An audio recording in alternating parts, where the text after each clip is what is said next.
जी, fourth year हमारे पास chapter 49 में एक क्वेश्चन है, what is correspondence principle, explain it with example. Statement इसकी देखें, states that quantum theory must agrees with the classical theory in the limit in which classical theory is known to agree with experiment। हमारे पास classical theory जो Newton's laws और जो हमारे पास ऐसी bodies होती हैं उन के बारे में जो हमें नेकेड आई से भी नज़र आ रही होती हैं, उस पर न्यूटन्स लॉज अप्लाई हो रहे होते हैं। और क्वांटम थ्योरी हमारे पास मॉलिकुलर और एटॉमिक लेवल पर जो हम उसको देखते हैं, ये हमारे पास क्वांटम थ्योरी उसको एक्सप्लेन करती है। इन दोनों में हमेशा जब भी हम कोई ऑब्जर्वेशन लेते हैं तो उसमें कंट्राडिक्शन आ रही होती है, लेकिन कुछ हमारे पास ऐसी लिमिट्स हैं जहाँ हमारे पास क्वांटम थ्योरी और क्लासिकल थ्योरी जब हम एक्सपेरिमेंट करें तो वो एक दूसरे के साथ एग्री कर रहे होते हैं, एक दूसरे के साथ मैच हो रहे होते हैं। इसको हम कहते हैं कि यह है हमारा कोरेस्पॉन्डेंस प्रिंसिपल। इसकी एक और स्टेटमेंट भी है, quantum theory must agree with classical theory in the limit of large quantum numbers. Quantum numbers अभी हम पहले देख चुके हैं इसके, ये हमारे पास क्वांटम नंबर अगर इसकी वैल्यूज़ ज़्यादा हो जाए तो फिर हमारे पास क्लासिकल थ्योरी और क्वांटम थ्योरी एग्री करती हैं, मैच कर रही होती हैं। इसकी एग्जांपल ऐसे लिए जैसे एक ऑसिलेटिंग सिंपल पेंडुलम हमारे पास उसका सिस्टम हो और उसमें मूवमेंट हो रही है, ऑसिलेशन जब हो रही है, ये बिल्कुल इस तरह जैसे आप पींग वाला झूला लेते हैं, अगर आप उसमें बैठें और सिर्फ एक दफ़ा पुश करके छोड़ दें तो आप देखेंगे कि आहिस्ता आहिस्ता आपका जो एम्पलीट्यूड होता है, आप आगे जा रहे हैं पीछे जा रहे हैं, ये डिस्टेंस जो है एम्पलीट्यूड आहिस्ता आहिस्ता कम होते होते आपका बिल्कुल झूला स्टॉप हो जाता है।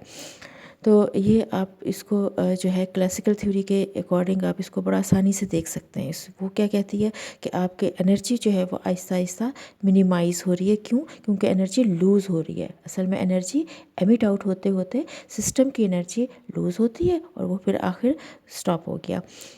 इन्होंने एग्जांपल जैसे हम लेते हैं, कंसिडर ऑसिलेटिंग सिंपल पेंडुलम।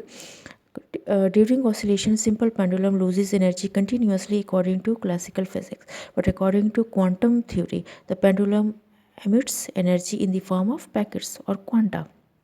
अभी जो हमने equation E equal to H nu देखी थी पिछले अभी लेक्चर में, पिछले वीडियो में, उसके बाद E equal to N H nu हमने देखा था। अगर n जो है हमारे पास स्मॉल वैल्यू होगी तो फिर हमारे लिए उसको क्लासिकल थ्योरी के अकॉर्डिंग उसको चेक करना, उसको डिटेक्ट करना आसान नहीं होगा।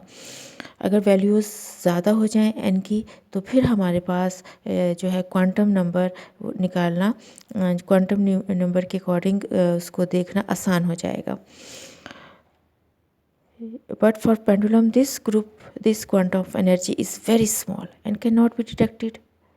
स्मॉल वैल्यू है तो हमारे लिए उसको डिटेक्ट करना मुश्किल होगा। At this large scale level, it is safe to consider energy emitted by pendulum that is it is continuous according to classical physics। हाँ, अलबत्ता हमारे पास अगर हम लार्ज स्केल पर देखें तो फिर हम इसको दिखा सकते हैं कि हमारे पास क्लासिकल थ्योरीज की वैल्यू फाइंड आउट कर सकेगी और मैच कर सकेगी क्वांटम थ्योरी के साथ। If quantum number n is to calculate for swinging pendulum, then it is should be very large value. उसकी वैल्यू बहुत ज़्यादा होनी चाहिए।